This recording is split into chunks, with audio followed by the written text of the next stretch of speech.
Hey everyone, Total Sumbro here, and today we're showing you how to get the new Dungeon Exotic Heartshadow's Exotic Catalyst. I want to begin by thanking one of our community members, Frostbite, for pinging me in my Discord. It's linked in the description, saying, hey, I found a thing. We hopped into a Discord call, and he said that he had found the catalyst for the sword.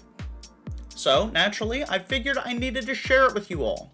We tried to replicate the catalyst run with just the two of us, and after you get the catalyst, you won't get the mini bosses you need to actually show the banners and the different things that you need to get the catalyst. So we went back to Discord, we reached out to some of our Discord friends to see if someone had the sword, and lo and behold, we connected with Paragon, who graciously agreed to help us with this video. Huge thank you to both of those absolute chads. Now, the Heartshadow's Exotic perk makes heavy attacks with full sword energy turn you invisible, and it fires off void exploding projectiles at enemies. That is what the sword does in its base form. The Exotic Catalyst increases your movement speed when you're invisible. Think like the Quick Fang hunter-specific sword, and it adds 6 ammo to the counter. Before we start though, my most recent video is currently sitting at 100% of viewers not subscribed, and you can do your part to fix this injustice by hitting that subscribe button. Thank you so much, and let's get into the video. So, the first step to getting the Heartshadow's Exotic Catalyst is getting the Heartshadow Exotic Sword from the dungeon.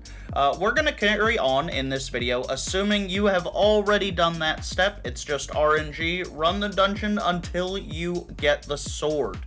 Once you have the sword, continue back into the dungeon, and the first step begins once you get to the Nightmare Realm at the top of the first room.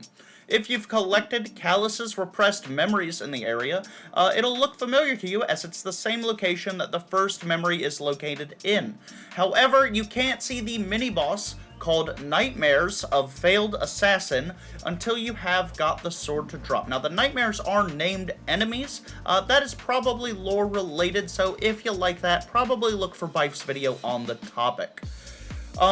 Once you kill that failed assassin, a timer is going to start, so you need to pick up the banner that drops and scoot quickly, but safely, back to the bell. If you die with the banner, you'll have to do the crispiest reset, as the banner won't respawn. You'll only have 25 seconds to exit the Nightmare Realm before you die to the timer. You can follow our route from the footage to make it safely.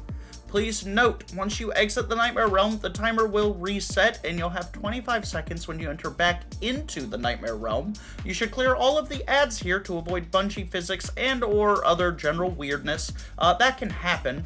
You want to be as safe as possible, and you want to focus on running the banner as fast as possible, which means not ad clearing when you have the banner and that timer in the Nightmare Realm. Once you get back to the top of the first room, shoot the bell on the other side of the room and make your way across.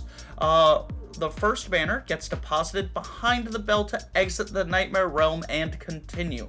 The timer goes away once you deposit, so don't get jumpy and pull out early like I did the first time, because you'll murder the banner carrier like I did the first time, and you'll be forced to restart. From here, carry on through the first boss encounter and go ahead and put him into the bin. As a pro tip, leave the second banner down when you're in the Nightmare Realm and pick it up after the first set of Galron shadows while leaving the Scion alive in that room. When you go to come back in for the second round of Galron shadows, that Scion will now still be there in the Nightmare Realm, and you'll be able to kill that Scion to get additional time on your actual DPS phase, which will just give you a little bit of safety and breathing room as you're going through the encounter. I am currently working on soloing this dungeon and progressing through with a build that works on my warlock, and you can watch that over on my Twitch, and that'll be linked in the description below. Now that the first boss is done and dusted, continue on until a room with a large span and platforms that you have to initiate. You'll be able to see the mini-boss directly across from you. Go ahead and use your ranged weapons to kill him and then make your way across.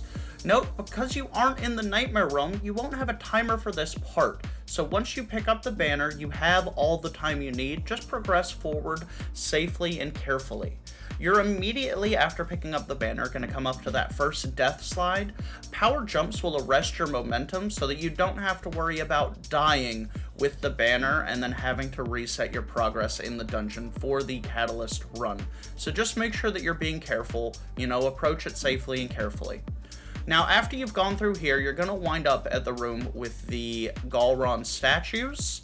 If we're entering this room at what we're going to call west orientation, the platform you need to go to is to the north. It's going to be to your left. It's where the hidden chest is located in this room. You stand on that platform, go ahead and shoot the bell, and it's going to transport you to the Nightmare Realm, and you'll find the dunk location for that banner right there on that platform. Go ahead and dunk the banner, and then continue on through the dungeon. As a tip, when you're going through the statue room, the statue button inputs never change. So the statue closest to the door when you first enter the room takes 3 button presses, and then going clockwise left to right, the next 2 statues each take 2. That will complete this room, and then you can carry on through the dungeon. From here, carry on and clear out the second encounter. By the way, Sword DPS is back pogchamping here, and Risk Runner absolutely trivializes this encounter. Once that encounter is completed, the third and final failed assassin appears in the Nightmare Room directly after the, I don't know what to call it, the treasure hall. You'll see a lot of gold billets and bullion sitting around. Once you get through that room, you're going to come to an opening with a drop down. You'll see a large white structure in that room. Don't drop down. Have one of your teammates equip a high impact rocket launcher, and if they position themselves on the right side of this platform, they'll be able to fire down into the corner where that bell is located. And when you transport into the Nightmare Realm, that boss will spawn directly on top of you. Go ahead and murderize him. Once he is and murderized, you can pick up the banner. Your 25-second timer will start, and you can just jump up to the right and out of the Nightmare Realm safely with banner in tow. Now that you've exited the Nightmare, go ahead and jump up, and that will take you to another span where you need to jump across and to your right. Now, if you're holding the banner at this point, you need to sit tight. Have your other 2 fire team members jump across for you and clear out the enemies. There's some incendiors on the other side that really want to introduce you to gravity because they love it so much. After they've cleared out the ads, go ahead and jump across, and you'll find the last location to dunk that banner right there. After you dunk the banner, a chest will spawn, it will automatically open, and you will get the Catalyst. Congratulations on finishing your Catalyst. Now I'm sure you're wondering, Sumbro, what's the most efficient way for me to complete this Catalyst? Now, you could use the tried and true method of the Shurachi checkpoint in the Last Wish raid to just go ahead and knock that out. But with the current season, I'd recommend you be an absolute Chad and go into that containment encounter. About 2 to 3 full runs of containment will complete the Catalyst for you, unlocking the additional movement speed when invisible bonus to you. Guys, thank you so much for watching this video. I hope you enjoyed it, and if you found it helpful at all, please make sure to share, like, and or subscribe so that you know when we post our next Destiny 2 video. Thank you so much, and take care. Bye now.